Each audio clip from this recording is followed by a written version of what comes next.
Assalamualaikum dan selamat petang semua. Saya Sabrina, wartawan jemputan bagi sidang 1 pada hari ini.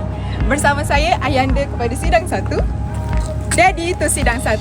Hai. Okey, Encik Azmil. Hai.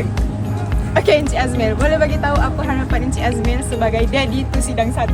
Harapan kalau boleh sidang 1 jadi sidang yang happening, be crazy, be stupid, be wild, Be wild. tak payah nak kontrol macho sangat,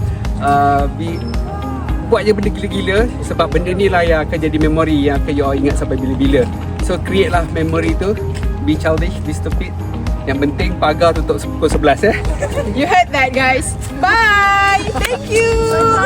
Bye.